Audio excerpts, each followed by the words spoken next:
Today they are cutting the field.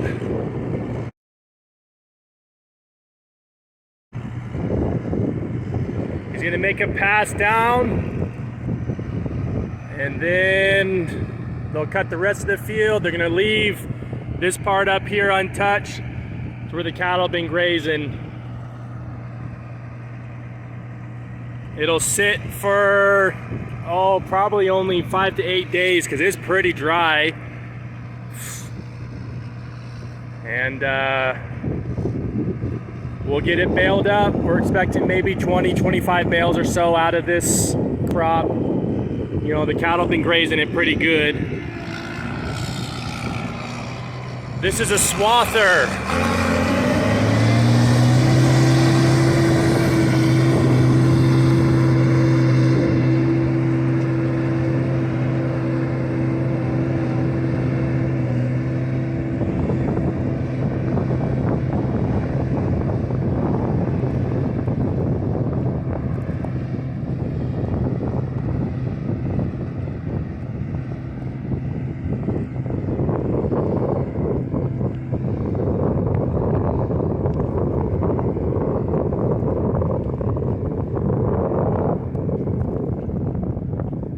So it cuts it, and then it piles it up.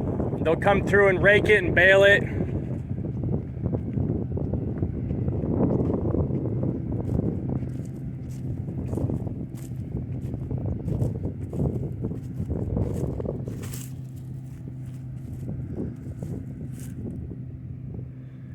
I don't know, we have enough to make it worthwhile.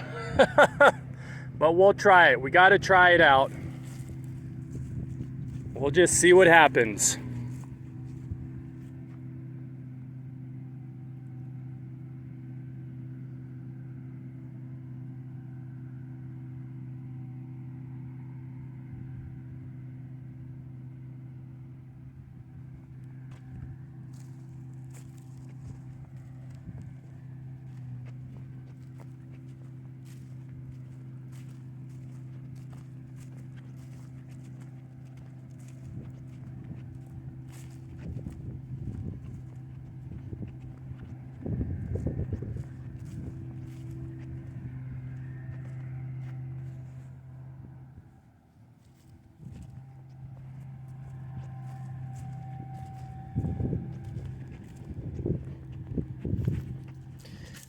You can see it when it gets a little bit thicker, it'll start to clump it all together, and then they'll come through, they'll rake in, they'll bale it, but you can see that it's pretty thin through here, so I don't know, we'll just see.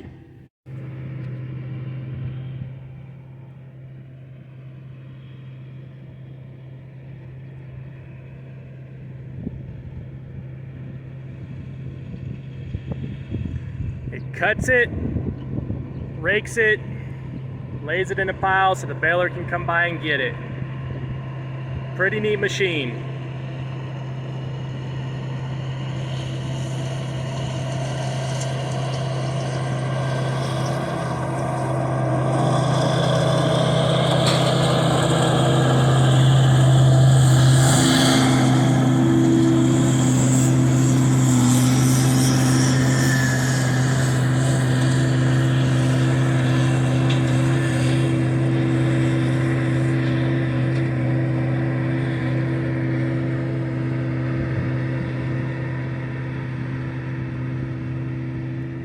That machine turns on a dime. It's incredible.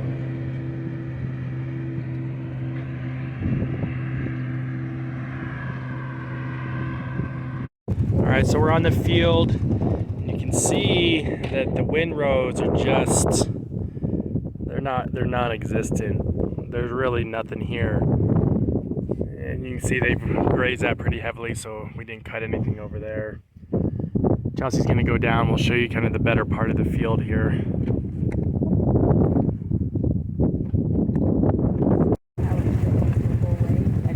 Yeah, so you can see here it's getting thicker.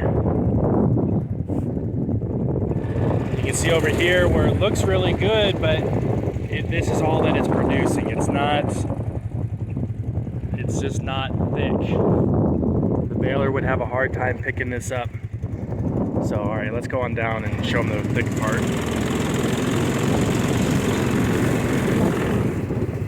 So you can see here, it's thicker down here, where it might have been protected from the wind a little bit. When I was talking to the guy who was cutting it, he said that this spring, all the wheat fields had a problem because it was just so windy and so dry that it didn't matter what water you put on it.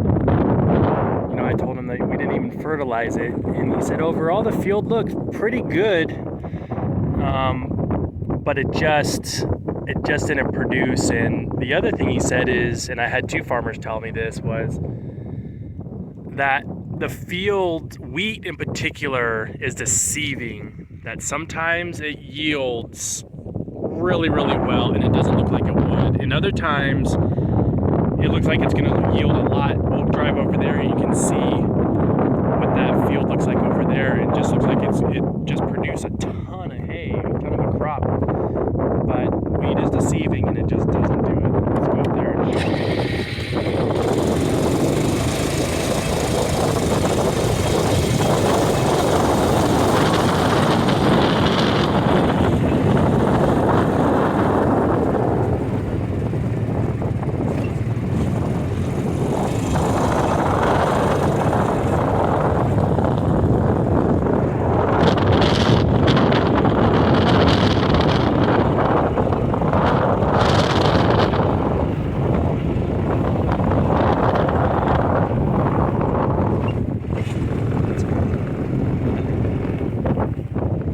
So this is what the whole field was looking like. I mean, just looked like there was a ton of hay here. But as you can see, it just didn't produce when it got laid on the ground. And so it just wasn't worth paying the fuel to have him to keep cutting this. So we had him stop. And we're not even gonna bale it. We're gonna come out, we're gonna rake some of it up to feed my 4 troublemakers. And then here in the next couple weeks, we're going to plow it all under.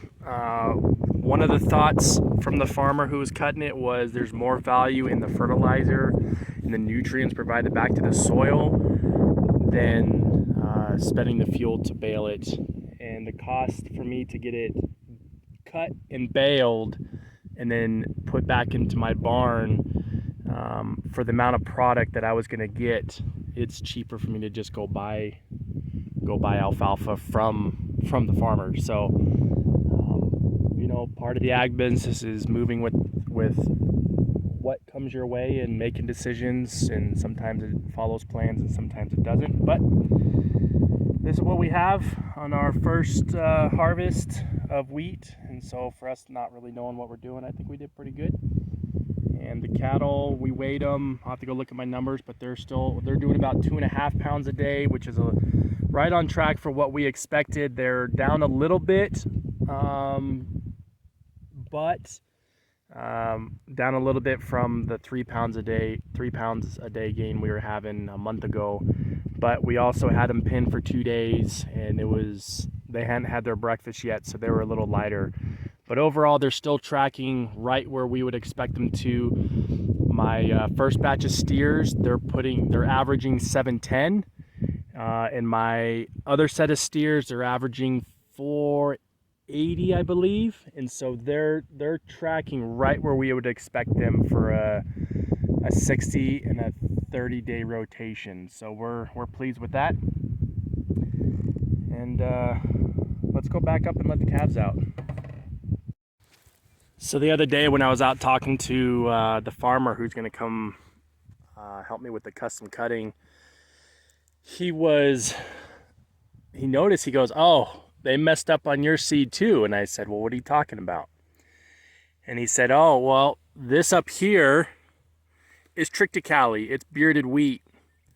And this down here is beardless wheat." And he said at the vendor at the seed shop, they mix the bags, and you can see the height difference between the wheat crops.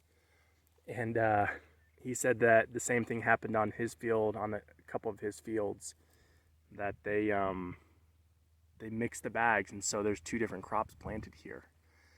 But you can just see through all of this that this would look like it would just produce a ton of hay. But once it gets through the cutter and laid on the ground, it just doesn't. This is, for the most part, I'd say probably about 60 acres looks like this. But you know, it is what it is, and we'll just move on. Do something different, right? Okay. Now we'll go up and let the calves out.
These are the ditches from the towers of the pivot. They all get plowed up once we bring the plow in here.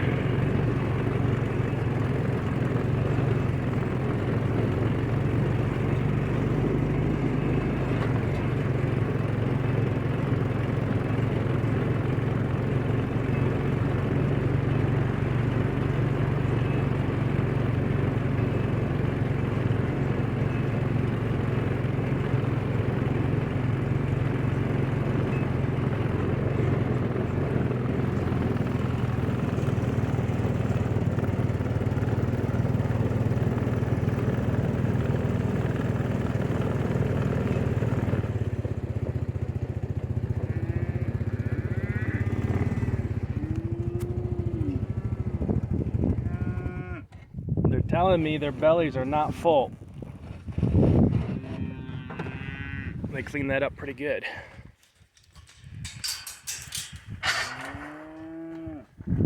We'll go let them get their bellies full.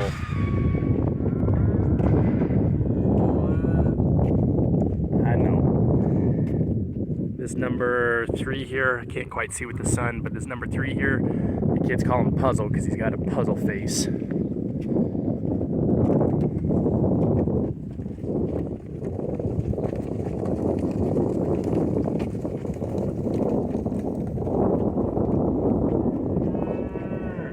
See how those guys are running from me and how the other ones are not.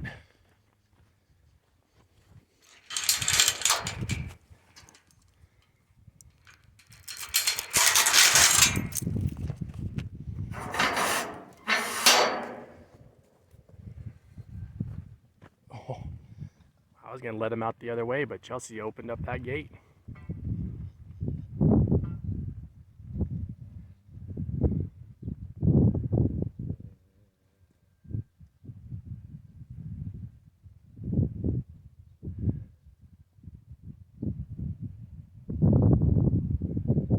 Go get their bellies full.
ditches from the towers of the pivot.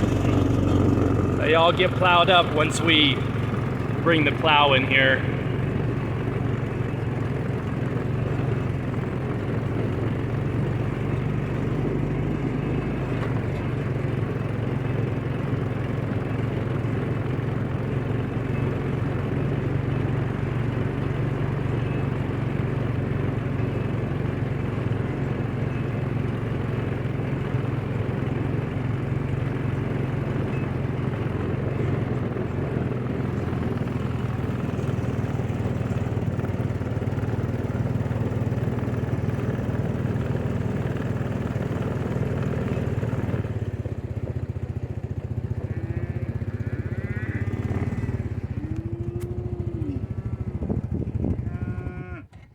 Telling me their bellies are not full. They clean that up pretty good. So we'll go let them get their bellies full.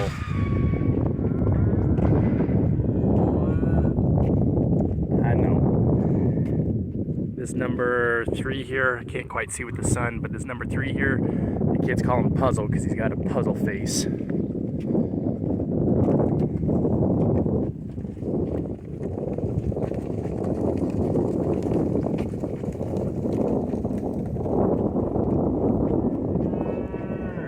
See how those guys are running from me and how the other ones are not.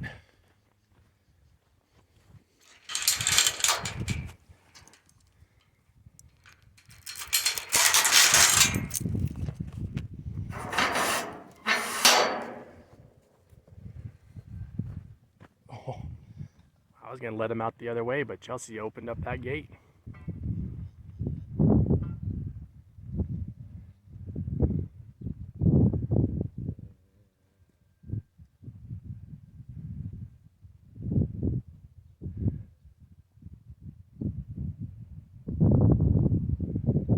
Go get their bellies full.